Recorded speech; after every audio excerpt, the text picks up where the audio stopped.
Bismillahirrahmanirrahim. Assalamualaikum warahmatullahi wabarakatuh. Waalaikumsalam warahmatullahi wabarakatuh. Perkenalkan, nama saya Dia Nur Afriani, calon guru penggerak angkatan 9 Kota Jakarta Pusat. Pada saat ini saya akan melakukan wawancara kepada kepala sekolah saya, Ibu Putu Handayani. Terima kasih ya Bu sudah memberikan kesempatan waktunya untuk kami mewawancarai Ibu dalam mengambil keputusan berbasis nilai-nilai kebajikan sebagai pemimpin. Sekarang selama ini bagaimana menurut Ibu untuk mengidentifikasi kasus-kasus yang merupakan dilema etika ataupun rujukan moral? Iya, biasanya saya mengamati dulu permasalahan yang terjadi. Misalnya contoh yang paling bisa dilihat itu kalau misalnya anak datang terlambat, kemudian terlambatnya berapa kali, kan kita harus mengamati dulu dan mengumpulkan informasi faktualnya untuk menentukan keputusan dan mengatur berdasarkan peraturan yang ada. Itu kan ada aturan-aturan di sekolah gitu, baik untuk guru, siswa dan buat seluruh warga sekolah. Tadi kan Ibu sudah bilang yang datang terlambat, gitu kan? Jadi selama ini bagaimana menurut Ibu untuk mengambil keputusan di sekolah Ibu, terutama untuk kasus-kasus di mana ada dua kepentingan yang sama-sama benar atau sama-sama mengandung nilai kebajikan? Iya, biasanya keputusan itu diambil semuanya berdasarkan kita kembalikan kepada aturan.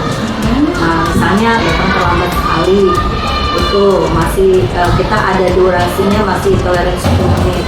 Besok 2 kali, 3 kali pasti ada teguran lisan ya, teguran lisan, teguran kedua juga lisan, teguran ketiga baru kita seperti itu.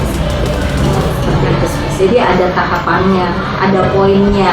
Kalau poinnya sudah banyak sudah pasti kena SP1-nya gitu. Jadi tidak langsung, jadi ada tahapannya gitu. Tahapan dari itu tahapan lisan. Apalagi kalau tentang kehadiran, misalnya hadirnya misalnya sekali, nggak hadir 2 kali, 3 kali atau udah lama. Kalau udah lama pasti kan kita kirimkan surat teguran. Terus guru saya biasanya saya minta untuk visit, cari tahu akar permasalahannya apa, tidak hadir di sekolah. Terus siswanya itu ngapain aja di rumah gitu. Terus seperti itu sih.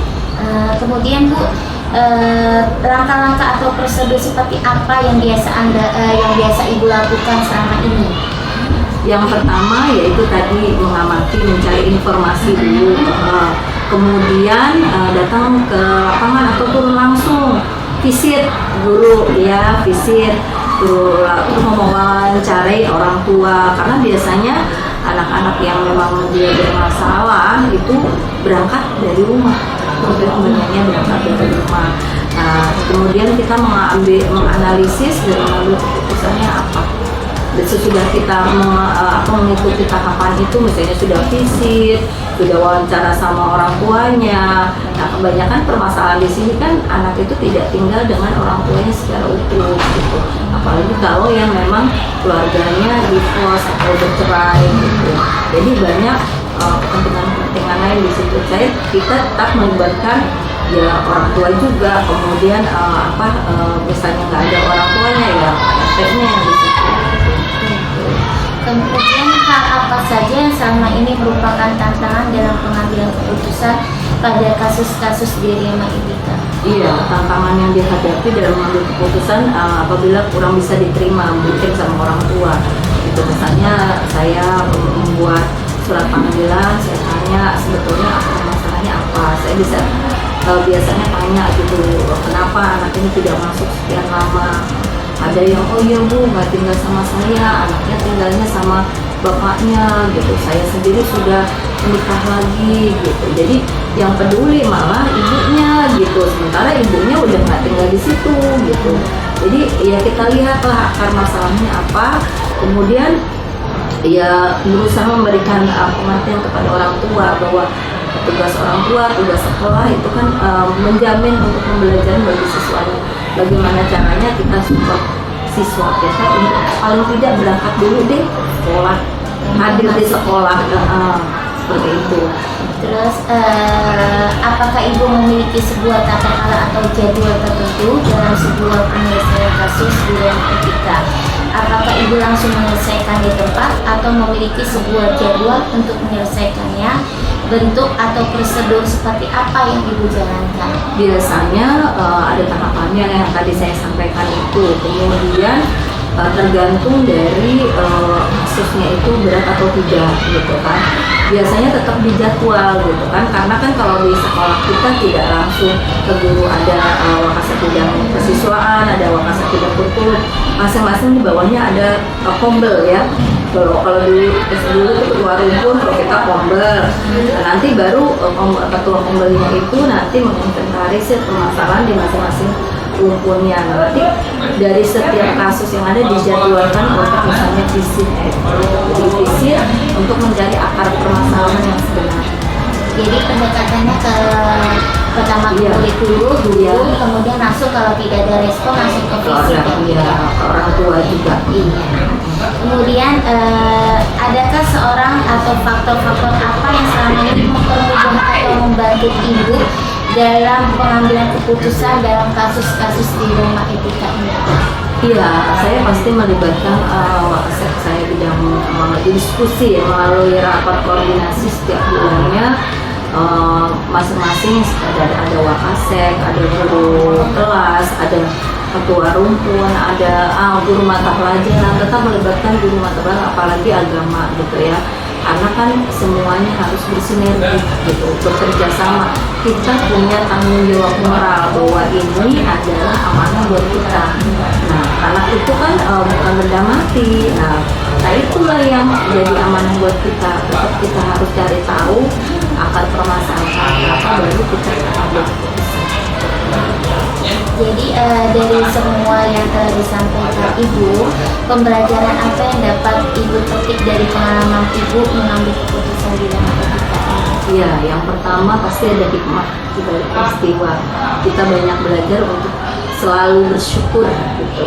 Kalau kita hadapi murid-murid dengan segala dilema permasalahan, bersyukur bahwa kita tuh masih lebih beruntung gitu. Yang kedua itu memupuk tanggung jawab kita lebih besar untuk betul-betul bertanggung jawab penuh selama di sekolah gitu ya. Karena kan anak-anak itu banyaknya tuh tidak ada suri teladan di rumah, kemudian kurang arahan gitu. Anak-anak yang seperti itu yang memang yang harus kita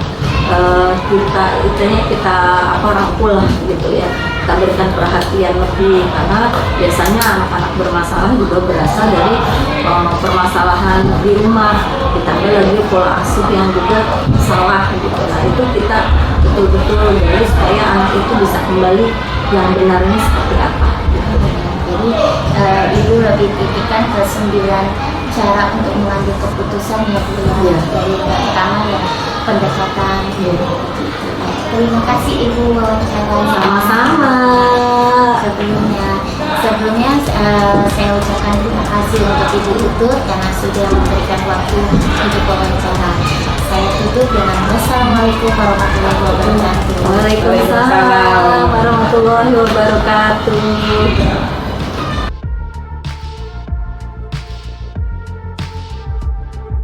Assalamualaikum warahmatullahi wabarakatuh. Perkenalkan Bapak, nama saya Dian Nur Afiani Thoyib, calon guru penggerak angkatan 9 daerah Jakarta Pusat. Pada saat ini saya akan melakukan wawancara kepada Bapak Kepala Sekolah Kenari 08 dengan Bapak Abdullah Cahyono Hadi. Dipanggil Bapak Abdullah ya Pak? Abdullah ya. Apa kabar Pak? Alhamdulillah. Iya. Ini siapa namanya? Oh iya, saya namanya Dian Nur Afiani Thoyib, dipanggilnya Dian. Salam kenal ya Pak. Di sini saya ingin mewawancarai Bapak dengan mengambil keputusan berbasis nilai-nilai kebajikan sebagai pemimpin, ya Pak. Pertanyaannya nomor 1, selama ini bagaimana Bapak dapat mengidentifikasi kasus-kasus yang merupakan dilema etika atau bujukan moral? Ya, yang pertama memang kalau setiap ada masalah kita harus mengidentifikasinya dulu Bu ya. Iya. Ini termasuk dilema etika atau bukan rujukan moral. Yang pertama kita lihat kira-kira kasus yang akan kita hadapi ini adalah kasus-kasus yang termasuk dilema etika atau rujukan moral, dengan cara kita melihat tensi kasusnya ya, atau takaran kasusnya itu seberapa besar yang mengandung dilema etika atau rujukan moral. Nah itu kita bisa dengan cara bertanya, kemudian melihat sekitar, kemudian bertanya ke sekelilingnya. Itu sih cara mengidentifikasi. Iya, cara mengidentifikasi ya Pak ya. Terus pertanyaan nomor 2, selama ini bagaimana Bapak menjalankan pengambilan keputusan di sekolah Bapak, terutama untuk kasus-kasus di mana ada dua kepentingan yang sama-sama benar atau sama-sama mengandung nilai kebajikan? Ya, yang pertama gini Bu, kalau misalnya kasus itu melibatkan dua yang bermasalah, ya kita coba selesaikannya secara terpisah. Kemudian kita tanyakan satu persatu, dan tidak cuma mereka berdua, kita juga cari atau bertanya kepada lingkungan sekitar dia, apakah teman-temannya, kalau orang dewasa teman-teman sekitarnya atau lingkungan sekitar rumahnya, sehingga nanti ketika itu ada masanya kita dudukkan secara bersama, baru kita ambil keputusan yang tepat sesuai dengan apa yang sudah kita dapatkan, informasi-informasi yang banyak. Jadi Bapak nggak langsung fokus ke satu orang, tapi semuanya dicari ya, dicari akar permasalahannya ya. Kemudian langkah-langkah atau prosedur seperti apa yang biasa Bapak lakukan selama ini? Ya, yang seperti itu Bu. Kalau langkah-langkahnya, pertama kita cari akar permasalahan seperti apa, kemudian kita coba tanya kepada yang memiliki masalah itu, menurut Bapak atau Ibu, kira-kira kalau ada hal seperti ini, pandangan Bapak Ibu seperti apa? Jadi kita biarkan dulu yang bermasalah mencari solusinya. Nah kemudian kita tanya, kita gali terus, sampai mungkin masalah itu bisa diselesaikan oleh dia sendiri, ya tanpa harus melibatkan kita. Tapi kalau misalnya sampai tidak ketemu, ya kita coba cari dengan cara kita supaya masalah itu bisa diselesaikan. Hal-hal apa saja yang selama ini Bapak anggap efektif dalam mengambil keputusan pada kasus-kasus dilema etika? Ya, yang paling efektif itu Bu, kasus itu bisa terselesaikan kalau masalahnya terang benderang. Artinya apa?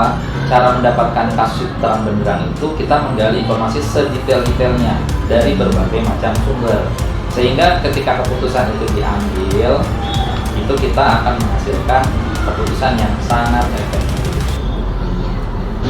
Kemudian hal apa saja yang selama ini merupakan tantangan dalam pengambilan keputusan pada kasus dilema etika? Ya, yang pertama ini tantangan yang terbesar itu kita dihadapi pada permasalahan orang yang memiliki masalah itu tidak menerima apa yang kita putuskan.